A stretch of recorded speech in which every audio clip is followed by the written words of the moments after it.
Welcome to Selling South of Boston, your go-to resource for everything real estate on the South Shore and beyond. We're your hosts, Renee, Kim, Laura. local real estate experts, educators, and advocates helping buyers and sellers navigate today's market with confidence.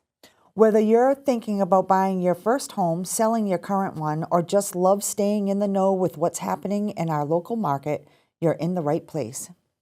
Each week, we break down real estate strategies, share insider tips, and talk through real-life scenarios we see every day right here in Mass, so you can make smarter, more informed decisions.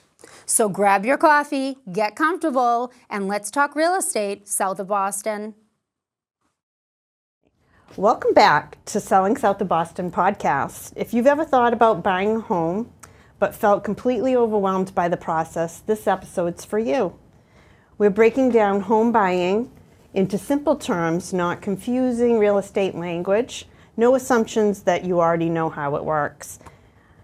Thinking of this as home buying for newbies. By the end of this episode, you'll understand exactly what happens from the moment you decide to buy a home until the day you get the keys. So exciting. It is. So the first thing that most people ask is, can I even afford to buy a home? Let's start with the question everyone asks, can I afford it? Most people immediately focus on the down payment, but that's only one piece of the puzzle. A lender is going to look at your income, your debts, credit score, and savings to determine how much home you can comfortably afford. And just because a lender says you qualify for a certain amount doesn't mean you should spend that much, right? Because it's all about your lifestyle and being in a home, not being Your comfort level. married to your home. Yes. And think about your lifestyle. Do you travel? Do your kids do sports? Do you like to eat out a lot? Your housing payment should fit your life, not control it. Yes, I agree. Yeah, you don't want to have to give up your lifestyle Right. in order to afford And your then, house. look at the same four walls Yeah. because you decided to buy too much. Yeah. With no furniture. Right. Yeah. Right? So we're going to get into now why pre-approval comes first. So this is probably the biggest mistake buyers make. They start looking at homes online, on Zillow, on social media, before they even talk to or find a lender. That's like going shopping without knowing your budget or just like swiping your credit card. A pre-approver tells you how much you qualify for, what your monthly payment may look like, and what loan programs are available to you specifically. And in today's market, most sellers won't even consider an offer unless you have a pre-approval letter. So before you start falling in love with homes on Zillow or on social media, let's talk to a lender first. I agree. Yes, totally. What does a realtor actually do? So I know a lot of people think that we just open doors and that's it. But if it was only that simple, that would be nice. But That would be that's not nice. what we do. Sometimes you can't even get the A doors buyer's open. agent is exclusive to the buyer, so we represent the buyer, and hopefully the seller has theirs. But we help you find homes. We schedule showings for you.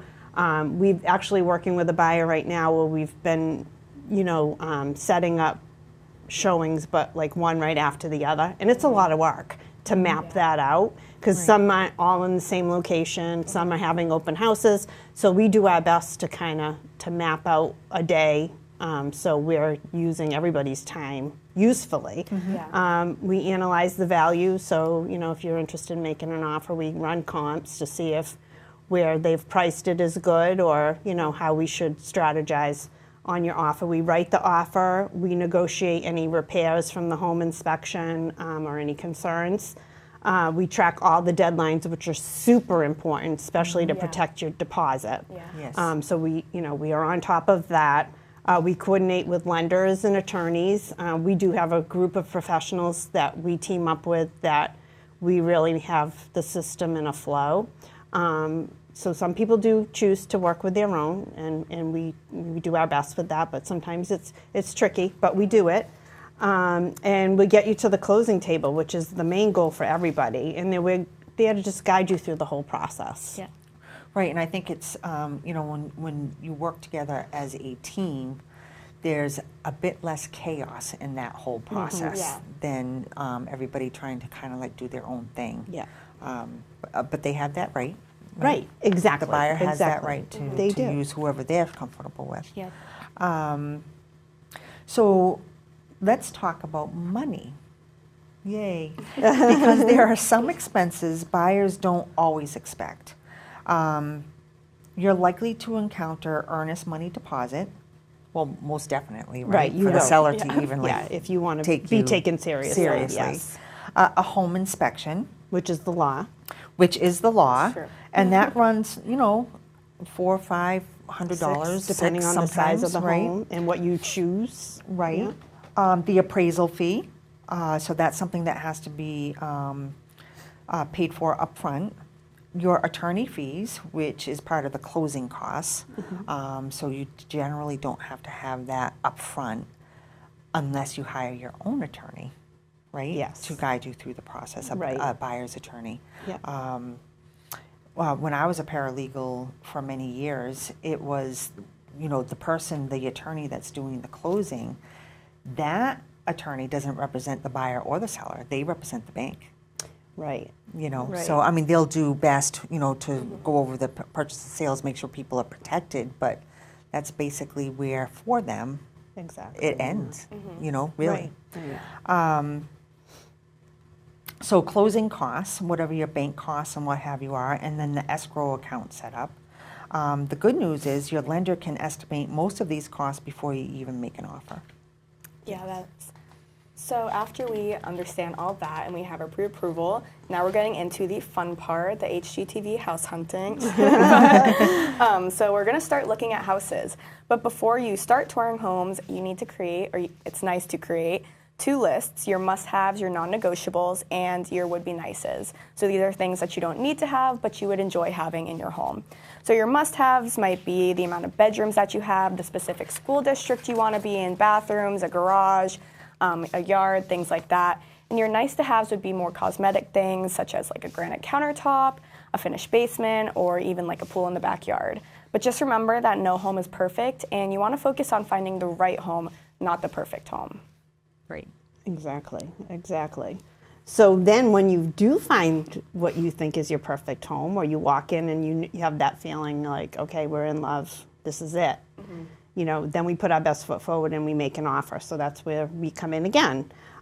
So when you found the house, now is what? So now we're going to go in and we're going to prepare the contract to purchase, which is the offer, which usually that's what the term that we use is offer. So this outlines the purchase price, the closing date, inspection dates, mortgage contingency dates, and most importantly is the closing date. So we do all of that. We also, from that we set up, all the other components from there once your offer is accepted. So the seller can accept, they can reject, or they can, counter back your offer. So this is the time, where we do negotiations, and that's completely normal. It's, Right. It is part of process, it. It's yeah. part of the process, So they're not rejecting you right away, but they're negotiating. Yeah. Right.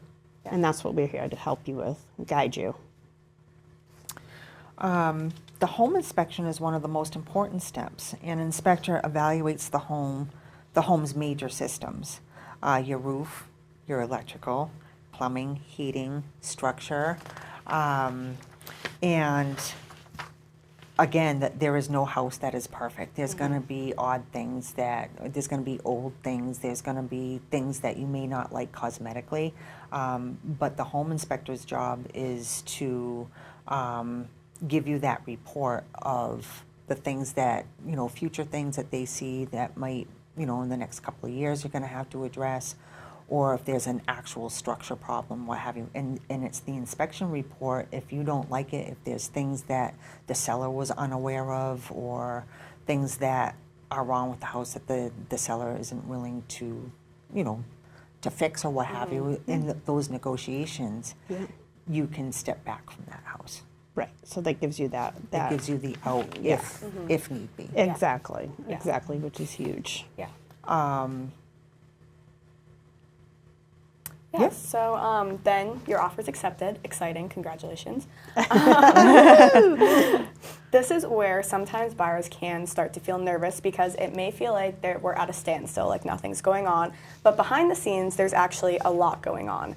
Your lender is verifying your income, they're reviewing all documents, and they're ordering an appraisal. And your attorney is reviewing all title work, preparing the closing documents, and we are in there helping coordinate everything. Yeah, so there's a lot of signing and running back and forth, so that's normal as well. Yeah, but some people get like another form or whatever, Right. but we try to do it all for you. Yeah. So yeah, but things to do not to do before closing. So you're waiting for your approval for your mortgage. You just want to make sure that you're focusing on not spending at that moment because those things affect your credit. And then typically what they do is typically a week before closing, they re-pull everything. And that's where some people can fall short if they bought new furniture, if they bought a car, if they've moved a significant amount of money from one account to another, opened a new credit card.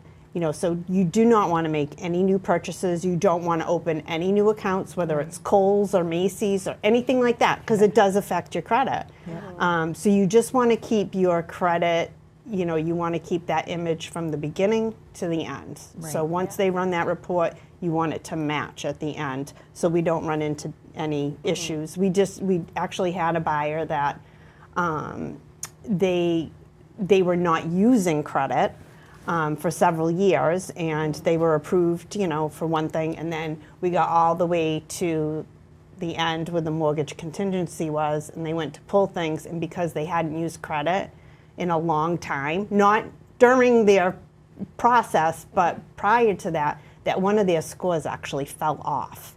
So that disrupted the whole thing, and we had to pivot.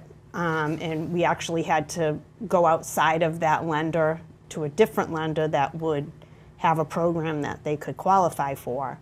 So it did delay a little bit, but it caused some anxiety with the buyers, but we got through it, we closed, but it's just a note to self that, spending the money can hurt you, but also not having credit is an issue too. So you kind of want that balance. Responsible, right? Right, and that's the thing. You are. Yeah. You're being Cautious. responsible, but you really need to make sure that you're Do the same thing for that 6 weeks. for that 6 weeks. don't change You a don't thing. have to do anything else, but just that 6 weeks. Or if there's something that you want to do or purchase or not do or whatever, we can reach out and have a conversation with the lender and say, if I do this, is this going to hurt me? Right.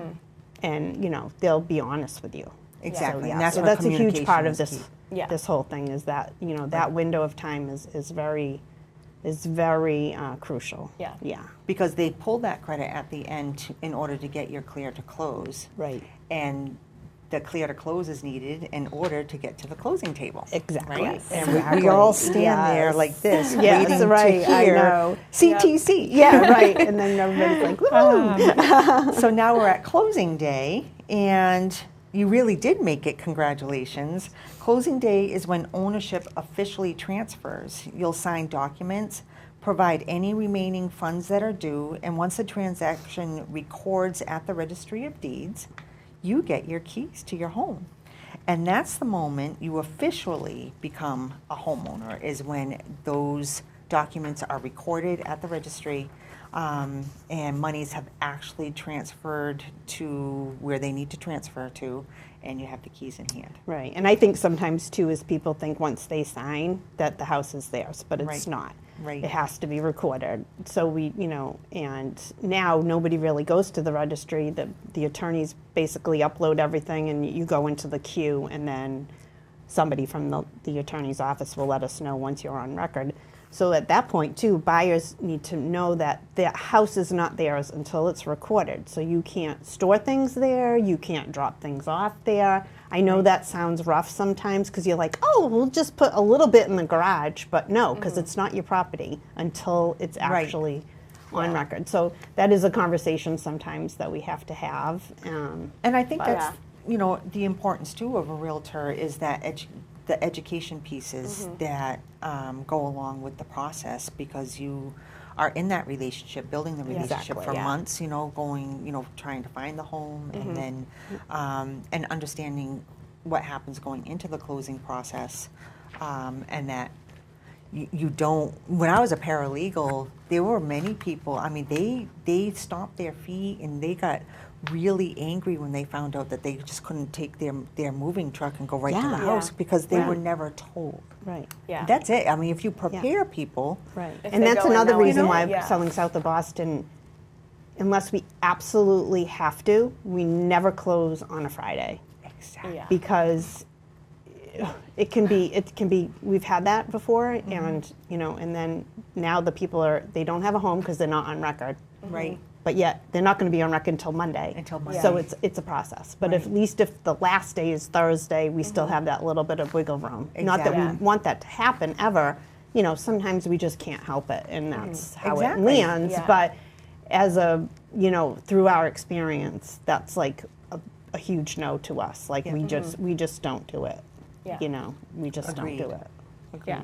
Makes having a team like that helpful. Yeah. Because yes, they're gonna because look you out don't for do you. it every day, Yeah. so you don't know like the struggles or the setbacks that can happen. Yeah. Exactly. And we've Yeah. experienced that, so we try to prevent anything we can. Yeah, absolutely. Well, that brings us to the end of our podcast. So another good thing realtors are good for is giving you a closing gift, which is another exciting part of using one. Just a little throw in there. Yes. But if you're thinking about buying a home and you have any questions, we're here to help. Drop your questions in the comments, and we may even answer a few of them on a future episode or turn this into a little series if you liked it. If you found it helpful, please subscribe, follow, and share this with someone who's thinking about buying their first home. Thanks for joining us on the Selling South of Boston podcast, and we'll see you next time. Yeah.